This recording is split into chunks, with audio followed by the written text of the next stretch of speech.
जुन एउटा पवित्र स्थल डाँडा चिन्डे डाँडा पहिला चाहिँ अहिले चाहिँ अब सुम्निमा पारुहाङको डाँडा हो। हजुर हजुर अहिले चाहिँ हजुर अब त्यो रियल डाँडा चाहिँ यो खालको छ भनेर हामीले यो चाहिँ हाम्रो पारस भाइ के अरे आर्किटेक्चर भाइले उहाँले चाहिँ गर्नुभएको यो ओहो। फिल्ड चाहिँ यस्तो छ हाम्रो जमिन के जसको ड्रोनबाट खिच्दा पनि ब्युटिनेस आओस् न ब्युटिफुल हो त्यो देखिने रहेछ।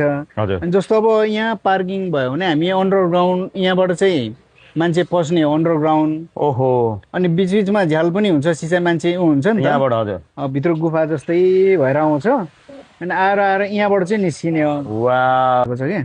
यसले वेट लिनु हुँदैन भनेर यो जमिन जस्तो छ त्यस्तै कटिङ हुन्छ अनि धेरै यो गाह्रो पनि स्ल्याब तरिकाले नै लगाइदिने हो कि यसले पेटीले चाहिँ यसलाई समात्ने यसलाई पनि समात्छ यताको पानीहरू कतै तल नजान दिने यो ड्रेन पास गरेर यता सकेपछि त्यसलाई उ गर्छौँ। जस्तो पार्किङ एरिया रोजनजीले भन्नुभयो लाइकली एरिया यही हो अहिलेको लागि, तर उताको जग्गा पनि क्लियर भयो भने फेरि उताको जग्गामा पार्किङ मजाले हुन्छ क्या तपाईँको।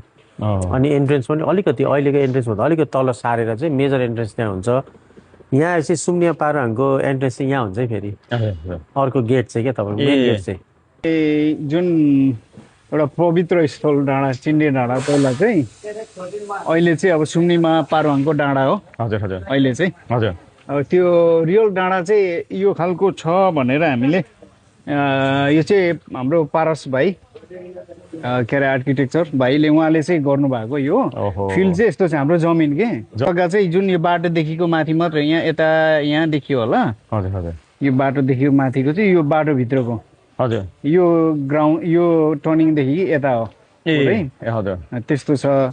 अनि अब यसलाई चाहिँ हामीले कसो गर्ने भनेर अस्ति निकैचोटि सल्लाह गऱ्यौँ कि हजुर हजुर त्यही सल्लाह गरे अनुसार हाम्रो गोपाल सर पारस भाइहरूसँग बसेर चाहिँ यो खालको गरौँ भनेर चाहिँ हामी यसलाई 3D निकालौँ कस्तो बन्छ भनेर चाहिँ हामीले यसलाई 3D पनि काम गर्दैछौँ कि अहिले। त्यसो हामी यही विषयमा गोपाल सरहरूसँग निकैचोटि बस्यौँ कि कस्तो बनाउने कसो गरौँ यही डिस्कस गऱ्यौँ धेरैचोटि।